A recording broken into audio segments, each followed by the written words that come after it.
So I got a dream that I'm gonna be at the top of the scene. On every screen, making my presence something to be seen, yeah. I'll make them all see that I could be anything I wanna be. If you got a dream, then you need persistence and lots of belief, yeah. Yo, don't take that negative energy, I replace that. I just wanna be me, I don't fake that. I just wanna be free, yeah, chase that. I got a new obsession, it's helping and teaching and giving everyone a lesson. It's living and winning and building something that's impressive. I don't wanna do the same thing, I wanna be progressive, so I'ma make a new me, a new beast, a true fiend. He's everything that he wants to be. Look in the mirror, what he wants to see is a dude looking back at me. I stay on track, yeah, track things. I'm setting goals, life hacking. I'm steady stacking. I see myself being happy. A better me with a strategy that I'm attacking. Put to the test and you know I'll ace that. Hit me in the face and I'm hitting right back. I enjoy the chase, so I'll stay on track, yeah. I enjoy the race, so I'll make that back. Got a lot of dreams that I'll make come true. Got a lot of things that I wanna do. Got a lot of goals that I wanna prove. And there's not a lot of time, so I gotta make moves. Hey guys, what is up? What is up? Welcome to Fly Like an Eagle podcast, episode number 34, right here on the Edge of Philly Sports YouTube network. How is everyone doing? You guys are probably like, Mitch, aren't you live normally at like 7:15? Yeah, special start time, I guess, this week, 8 o'clock. So make sure you all tune in to this episode. We got a lot to cover. We got a lot to discuss.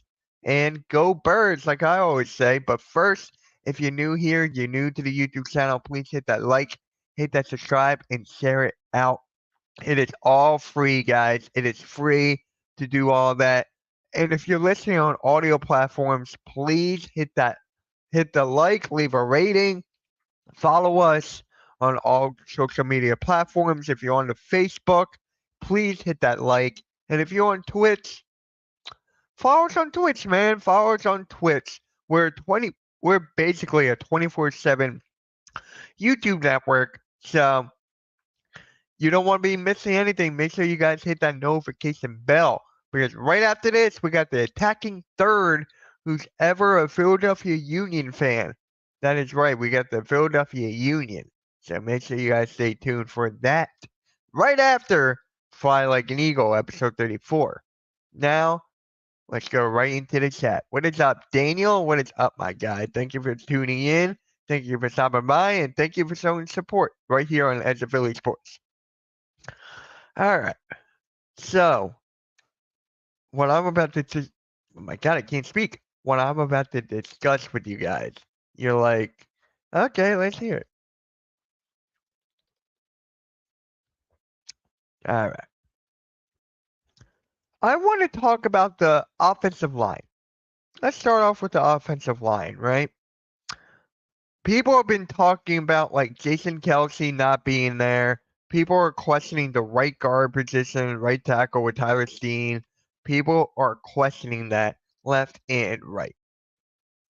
And I'm here to tell you guys, it's not going to be the best offensive line out there. It is not. Is it going to be still a top offensive line? Yeah. I think it's going to be like 2 or 3 or top 5. This offensive line without Jason Kelce is a big hit. But if Lane Johnson is not able to play, that is a whole nother discussion. Because you guys know when he is not playing, the Eagles don't look the same. So Lane Johnson is the heart and soul of this team. And if you're like, Mitch, how is he the heart and soul? Whenever he's not there, do you watch those games? Did you watch how Jalen Hurts would get sacked? Did you watch how bad the throws were? How the running wasn't up to par? It is a huge, huge problem. Huge problem if Lane Johnson does not do that. Real Dodge, you hated that thing? Really? I didn't mind it at all. It's Paul Reed's replacement. So he's the best shot blocker in the draft. I'm kind of shocked he didn't like it. Tears want to know why. Oh, Justin Edwards is the pickup? Wait, what? Did I miss something? Oh, shit. Damn, thank you for getting me up to date on that. So, Yeah, back to this Lane Johnson thing, guys. Back to this Lane Johnson thing. How important he is to this Philadelphia Eagles team can change the entire landscape of the Philadelphia Eagles. Can change the entire landscape. And he is not going to have that much years left. You guys remember when he was rumored to talk about the retirement, whatever? But the retirement, he's got a couple years to, to do all that. Now it is time. Lane Johnson, man, he's the most important. He's top 5 when it comes to most important players of the Eagles.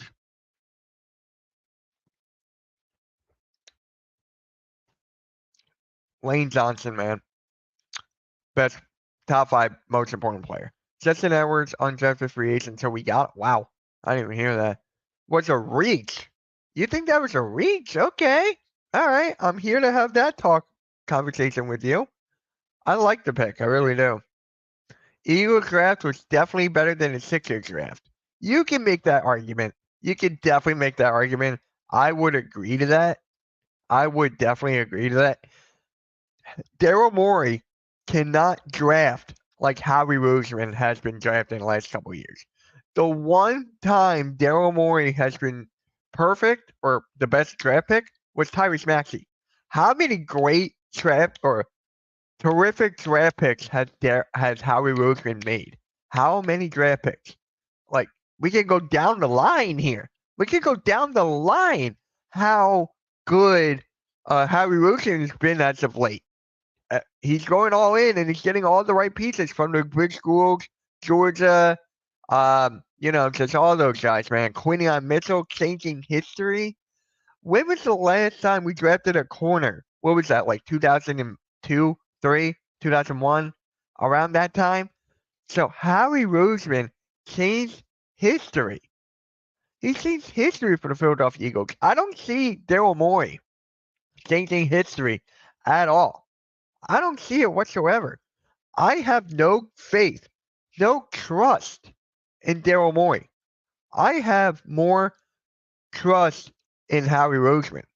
I have more faith in Howie Roseman for what he had done in the last couple of years. And believe me, if you go back on my YouTube channel, I've had videos like Howie Roseman is a terrible GM, all that. He changed it around, and look where the Eagles are now. So, Howie Roseman is on another 2, 3, 4, 5 levels than Daryl Morey. So let's keep that a buck. I would agree. There you go. What is up, Jay? Over under Barkley, 35 receptions. I'm really gonna think about that one because we're actually gonna. You know what? I'm just gonna talk about it now. Then we got to talk about the offensive line being friendly, run friendly now. They are definitely being run friendly with Saquon Barkley. So with this being said, this is the best running back that the Philadelphia Eagles offensive line has ever had. So I think they're going to hand the ball off to Saquon Barkley a lot more than what they did with Miles Sanders, DeAndre Swift, etc. I think you got to give him the ball at least 20 to 25 times running it.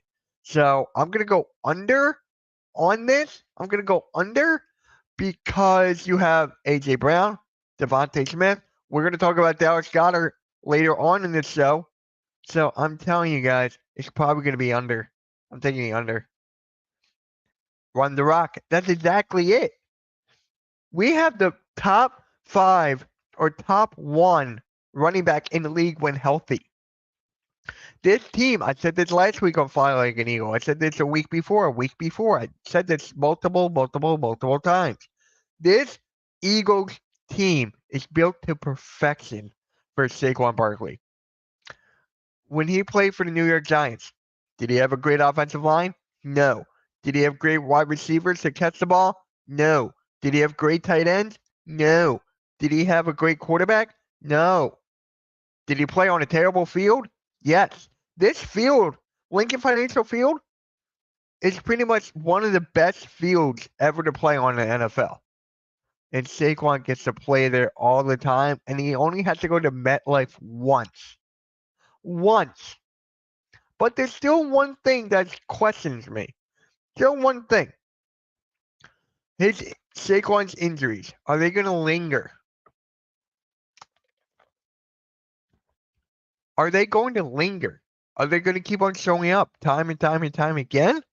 Or no injuries whatsoever? He's going to be shot-free.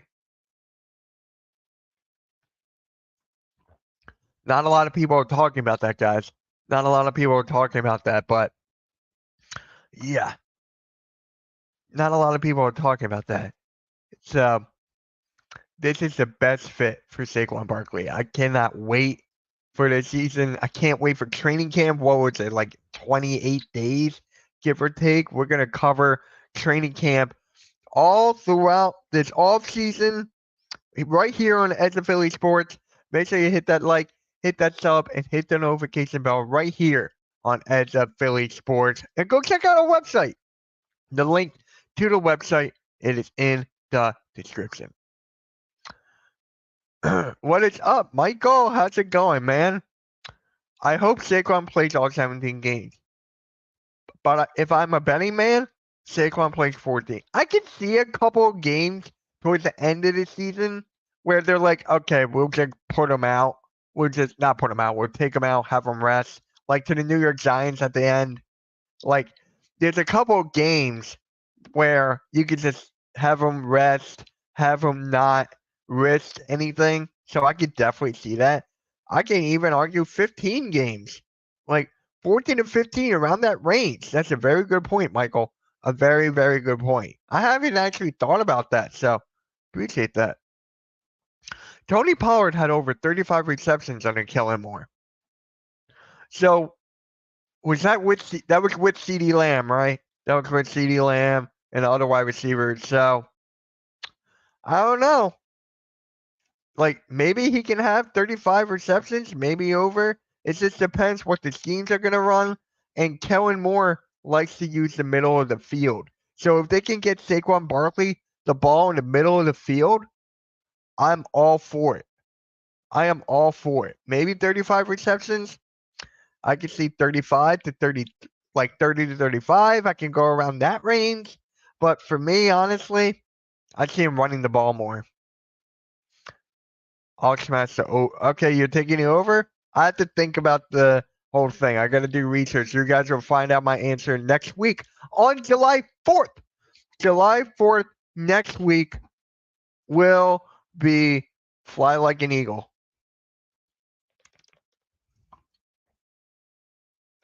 My worry is at tight end because Goddard isn't the healthiest tight end during the season.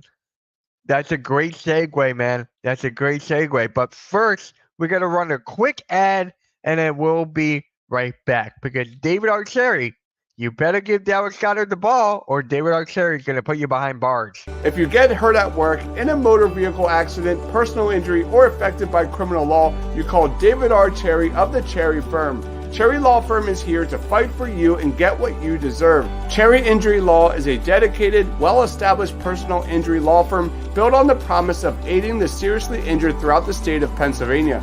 If you have been seriously injured in the state of PA by the negligence of another, and if you have questions for a Westchester or media personal injury attorney, please don't hesitate to call. Call 610-565-0300 or go to cherryinjurylaw.com. Let David Archeri fight for your right. And again, that number is 610-565-0300 or go to cherryinjurylaw.com. Shout out to David Archeri, man. Shout out to David Archeri. The day Jalen Hurts goes to attack me. Hey, I'm so curious on how the offense is going to be running under Kellen Moore. But Dallas Goedert did come out and say that he's really looking forward to playing under Kellen Moore. Dallas Goedert's going to have a breakout year, I think. I really think he's going to have a breakout year if he can stay healthy, like my guy Michael said right here. If he can stay healthy, and he's already one of the best blocking tight ends in the league. So if he gets the ball, if Kellen Moore gives him the ball in the middle of the field, Look out, man. Look out. This is a very good situation for Dallas Goddard right now. If I were you guys, any fantasy football heads, fantasy football aficionados, whatever you want to call yourselves, I'll look at getting Dallas Goddard. I think they run Smitty more motions because AJ never.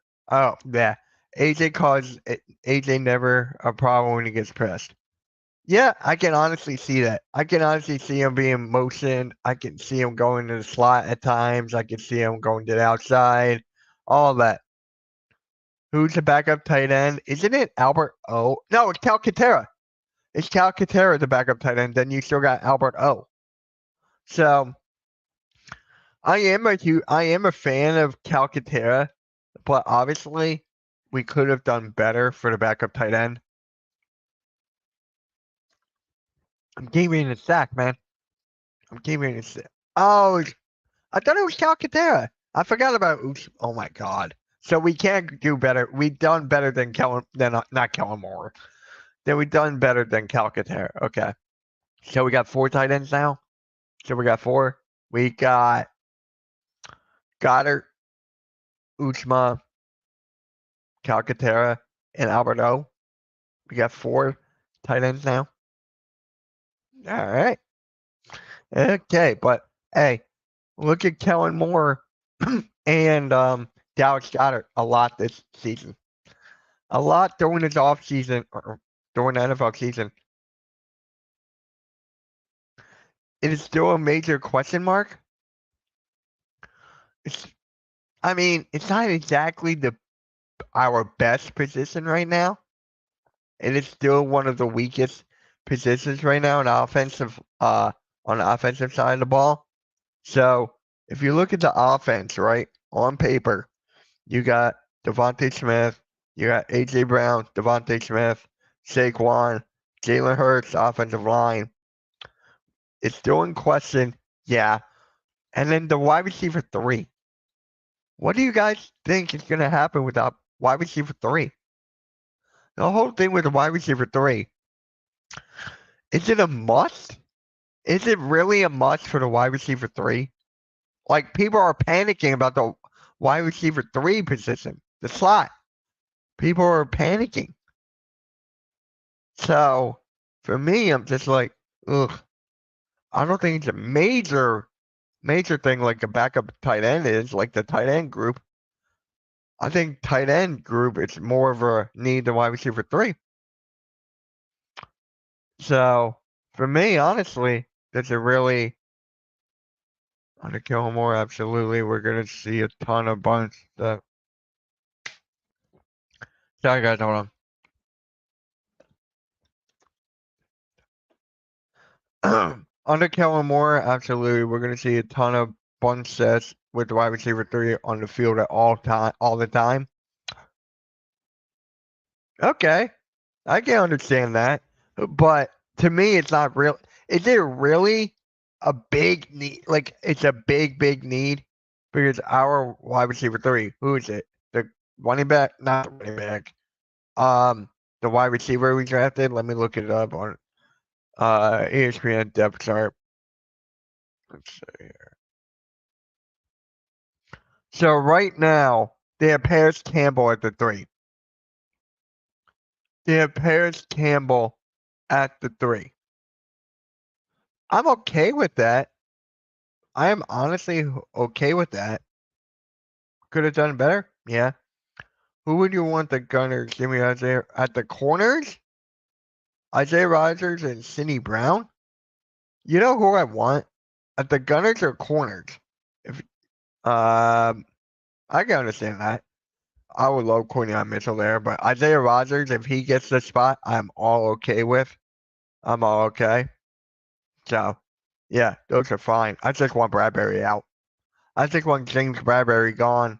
That's it. I'm hoping can step up and become the guy. Yeah, I would love for him to come the guy. Paris Campbell, he is injury prone, like you just said right here. He does have injury concerns. So, Paris Campbell, he is a bit slower compared to the other guys, compared to A.J. Brown and Devontae Smith. So if we do get Smith to be the 3, I'm all good with. But for me, are you guys worried about the running back 2? Are you guys worried about the backup running back? Because we got that one running back and we got Gainwell. I'm more worried about, like, are you guys worried about the backup running back? Or not really, because we have Saquon? I mean, I'm not a fan of Gainwell, so I'm not really a fan of him. It's up to you guys, man. It's up to you guys. How do you guys feel about the running back position backup, running back 2 and 3? I'm not a fan with those at all. I'm not. So,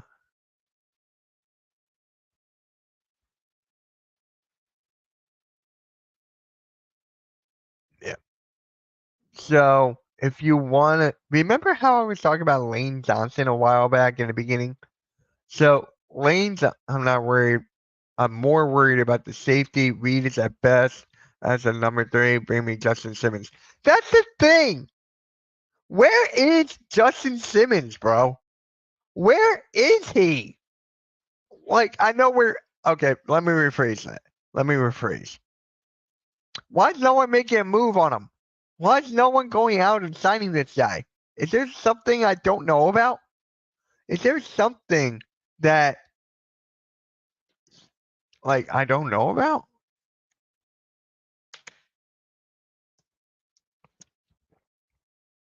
Is there something I'm forgetting here about Justin Simmons? He's still one of the best safeties out there. Like, for me, I'm just like, I'm shocked. He fits. I think he played under Vic Fangio, right? He played under Vic Fangio.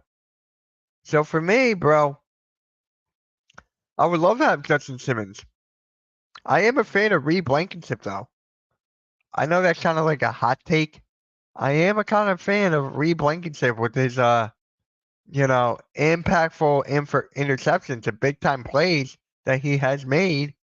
I am a fan of Reed Blankenship, but if I could get Justin Simmons next to Garner Johnson, give me that right now. Give me that right now. I need Justin Simmons. I need him. I think we all do at this point.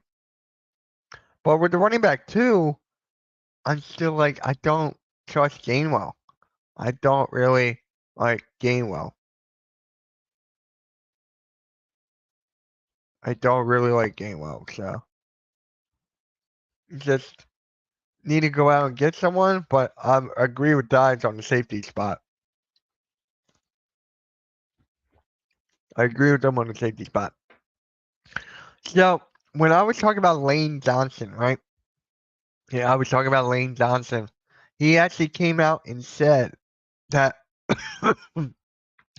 he actually has been praising. Let's go like that. There we go. That he has been praising Jalen Hurts. You guys know all about this, like WIP having these debates. You guys know like everything that's going on with this whole thing with the clickbait and stuff. I am so happy. Excuse me. Damn. I am so happy that Lane Johnson did this. Like, I am so freaking happy so he could put the rumors to bed. And I believe this morning, didn't 94 WIP have like a Jalen Hurts debate? Didn't that actually like happen? Like this whole thing is just like this whole thing is just stupid. It's the media trying to stir it up. You would never see that right here on EOP. You would never see that on EOP, bro. Like never. So we don't clickbait stuff. We don't start stuff for narratives and all that. So what Lane Johnson had said, he has become a, hold on. Let me close that. Let me zoom in. Lane Johnson said about Jalen Hurts is taking steps to become a vocal leader. I think just this offseason, he's really done a good job of bonding with his teammates. Johnson said on the Rich Eisen show, when a bad, oh my God, when asked about some fans and media members questioning if Hurts is a franchise quarterback, I feel like the connection has really grown. A really big offseason. The work ethic has never been an issue. Tremendous worker, but just becoming more of a vocal leader. And I think whenever he speaks, that guy speaks, guys listen up, and him reaching out to guys, crafting those creating these bonds in the offseason. He's um, he's having these throwing sessions with receivers in the offseason, getting work in, but really has gone out of his way to connect with his teammates. And we feel that we're really excited about this year. Every year, it's kind of a prove it year to everybody when you're in the town, and we all feel it some degree. Jalen's our guy moving forward. We love him. We respect him. And nobody puts in much work, in more work than Jalen Hurts does. I love this. All of this. Lane Johnson, he's one of the locker room leaders. He's one of the top 5 most important players. Like I said earlier, he's a captain. And what he did, he just stopped the rumors. He just stopped the rumors. And that's exactly what I want my guys to do. I want my guys to stop the rumors, stick it up, and just continue working. We're not like the Dallas Cowboys. We're not like the San Francisco 49ers. We're not like all these teams who have drama with their contracts, players getting paid. Look at the Bengals and Jamar Chase. All the Eagles want to do is work, stick up for each other, and just shut down the narrative.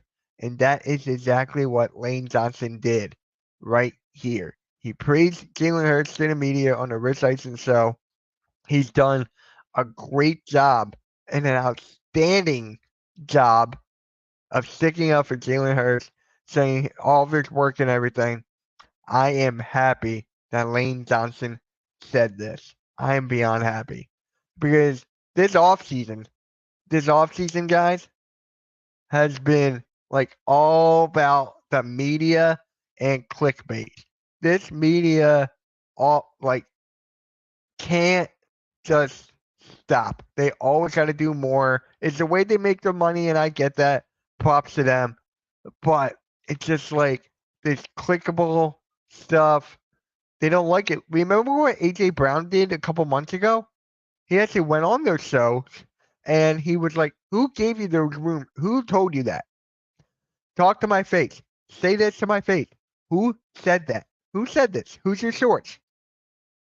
He actually went on the show and talked to him man to man and just like, dude, these are all just rumors, just BS. But again, you gave the platform that you went on an opportunity. You gave them like clout. You gave them a reason to keep on doing it. Because if they get underneath your skin, it's like, oh, we can keep on doing it. Let's do it to this guy, Devontae. Let's get Devontae here now. Let's get Dallas Goddard and all this stuff. Like, it had to be said. A.J. Brown did the right thing and it had to be said. But you got to know when it's a fine line. Because these guys didn't deserve A.J. Brown's time. They don't deserve any of this, man. They don't deserve any of this. So, yeah, for me, honestly, guys, it's just like it is what it is with the media nowadays. Let me know what you guys think about the sports media in general as we come back from another ad from Cherry's Tickets. Sherry'sTickets.com. Great moments don't just happen, they happen with you in the crowd. Sherry'sTickets.com is easy to use and has no hidden fees. The price you see is the price you pay. Pay less, play more with Sherry'sTickets.com and get the tickets you want.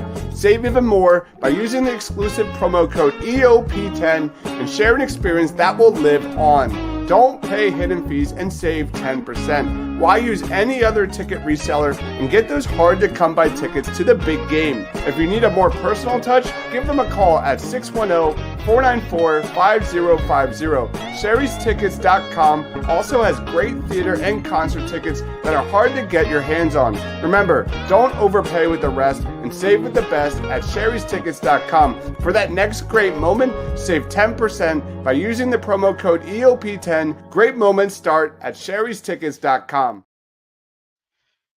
Yep. Shout out to Sherry'sTickets.com. Get your 10% off using code EOP10. And we're back to Fly Like an Eagle. But first, make sure you hit that like, subscribe, and hit that notification bell because you guys don't want to miss any Philadelphia Eagles content from our guys. Even we're the best in the business right now. We're the best. So you don't want to miss anything of any content we drop. And shout out to Armani, go Birds, and shout out to Elvin, go Birds, bro. Let's go Birds. I want to see let's go Birds in the chat right now. This Eagles team is the best thing going on in Philly right now. Well, Phillies are number one, but when the Eagles, okay, let me rephrase this. The Phillies are hot right now. They're hot right now. And then once the Eagles season starts, that takes over the entire city. That takes over the entire city, state of Pennsylvania, city of Philly, even New Jersey. It takes over. It takes over. This is the Philadelphia Eagles sound, guys. This is the Philadelphia Eagles fan. Like, we have the best fans in America. Whenever they go away, we always get buses together, chip in, go to an Eagles game, go to the MetLife, go to all these stadiums to represent our Birds. And the fans are the best, man. The Philadelphia Eagles fans are the best. I don't have to explain it to you. You guys seen that. It's not like the Sixers fan base where the New York Knicks took over a game in the Wells Fargo Center. The Eagles fan base is much stronger than the Philadelphia 76ers fan base. Let's keep it a buck. Let's keep it a buck. So, the Philadelphia Eagles fan base, man, we're here to rock. We're here to make some noise. And you don't want to mess with us, bro. You don't want to mess with us. I love it. I love this Eagles fan base right now. And with this team, this offseason of getting all the pieces together, it is insane. Like, just going on paper. When you look on paper and you look at the roster right now, yes, there are a few holes here and there. The offensive line, the linebackers, the safeties, the running back 2, the tight end 2. There's a lot of holes on this team that still need fixing. But the hype of this offseason, and especially after the season we just had, makes this fan base even stronger. I can't wait to go to a game. I'm trying to go to a game one time this year. Hopefully I get to go. Hopefully I get to meet some of you guys there. It'll be so awesome just seeing everybody, seeing the Eagles Nation out there. Fly Eagles fly, right? And go Birds. Yes, sir. Yes, yes, yes, sir. All right. So, really quick, guys, really quick. I want to get your perspective on something. Are the Eagles not the Eagles, are the Eagles fan base overhyping the Philadelphia Eagles right now? Are we overhyping? Are we not being realistic. And you guys know I take being realistic very, very to heart. I take being realistic over anything. But it's this fan base overhyping the Eagles after what just happened this last year. Like, we don't know anything that's going to happen on the field. We know Kellen Moore is offensive coordinator. We know Vic Fangio is the defensive coordinator. We know Jalen Hurts is our franchise quarterback. We know A.J. Brown, Devontae Smith, Dallas Goedert, Saquon Barkley. Then on the defensive side, we still don't know who the corners are going to be yet. We don't know who the second safety is going to be. We don't know who the linebackers are. And then for the defensive line, you got Jordan Davis, Jalen Carter, etc. My question to you guys, please let me know in the chat. And if you're watching this on replay, let me know in the comment section below. While you're down there, hit that like and subscribe. Really appreciate you. Are the Eagles fans overhyping this team? Like, I've seen records of 14-3. I've seen records of 13-4. I've seen records of like 15-2. But my record, like I stated before, it was on the episode with Dives. We were going over the Eagles schedule. I had 11-6. And people thought I was getting kind of crazy, especially on the Fanatics Ave. This like 2 Saturday mornings ago. Shout out to them. They're like, Mitch, where'd you get these 11 wins? I'm having trouble getting under 12. Like, is like, how do you guys feel about the fan base? Are we overhyping this team right now? Because if we are, we have every right. The Eagles have every right. We're excited to watch this team play. We are very excited to see these boys go out and just have fun and, just bring in that Philadelphia Eagles mentality and heart. I am really excited for this, but when you look on paper, I still have us going 11-6. I don't know. Am I crazy? I don't think I am. I don't think I'm crazy. All right. So right now we got like 7 minutes left till the show closes. In that 7 minutes, guys, I want you guys to think. I want you guys to think about the coaching staff. I want you guys to think about the coaching staff right now, especially Nick Sirianni. I talked about this on many, many Eagle shows, many podcasts, everything. I've been talking about this. Nick Sirianni is the X factor. He is the X factor when it comes to this coaching staff. A couple years ago, when we went to the Super Bowl, did he have his hands in offensive and defensive play calling? No, he did not. Last year, did he? And then Big Dom got suspended for the rest of the year. And you saw what happened there. You saw what happened. So this year, he better not touch any of the play calls. He better not do anything here. Like, nada. Zilch. Nick Sirianni, all he's in charge of is the timeouts and challenges. That's it when it comes to Nick Sirianni. He's more of a cheerleader type coach. He did take us to the Super Bowl with the help of Shane Steichen and Jonathan Gannon. He did take us there. But after what happened last year with that collapse after the 49ers game, and then now we got him here, right? We got him here with these two experienced coordinators.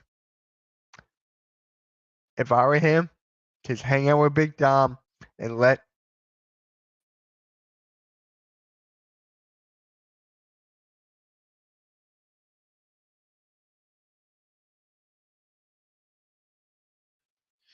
sorry about that. My mic turned off randomly. So yeah. Hold on. Nick Sirianni is the X factor. He's on the hot seat this year. if it wasn't for Nick Sirianni, if it wasn't for these coaches that we got, these coordinators we got, and all these players, this is set up perfectly. This is set up perfectly for Nick Sirianni just to relax and just focus on one thing. That's the time management, or two things rather, the time management and the challenges. That is all he needs to focus on. He is not the best coach out there. Let's be honest. He is not the best coach out there. For me, if we did not go those two, I would be really, really nervous. I would be really, really nervous if we did not get those coordinators. I would have been more scared. I would have been scared if we did not get these coordinators. And again, we need to see what they're like on the field. So maybe Nick Sirianni sucks us all. Maybe these coordinators do the best that they can. So, guys, it's only a matter of time. This is his last season. This is Nick Sirianni's last season. This is his last season. So, I don't know, man. I miss Andy Reid. I miss Doug Peterson. I miss those head coaches, man. I miss them. Yes, Sirianni took us to the Super Bowl, but they didn't. How do I say this? It was built around him perfectly. If you get what I'm saying, those two who got us to the Super Bowl before, and actually Sirianni winning the Super Bowl, Doug Peterson winning the Super Bowl, more experience, more, just more knowledge. I feel like they have more knowledge than they have, than Nick Sirianni does. I miss having those coaches, man. I miss, just like their impact. I feel like, has Nick Sirianni actually left much of an impact? Has he? Let me know in the chat, in the comment section below. Has Nick Sirianni really left much of an impact? Yes, he got us to the Super Bowl. Yes, we almost won it. But he didn't really touch the play calling like he did last year. So, alright, we're coming on the final 2 minutes of the Fly Like an Eagle podcast, episode 34. Just to let you guys know, I got guests lined up in the middle of July, and a really big guest in July 11th. The announcement will come out probably after July 4th week.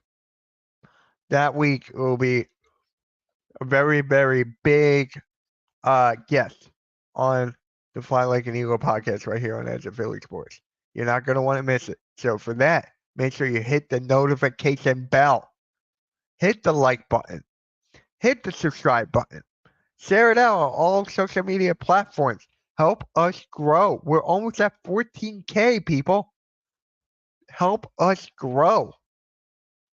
So for me, guys, my name is Miss Toxie. You can find me on Twitter at the Hardcore Sports Network.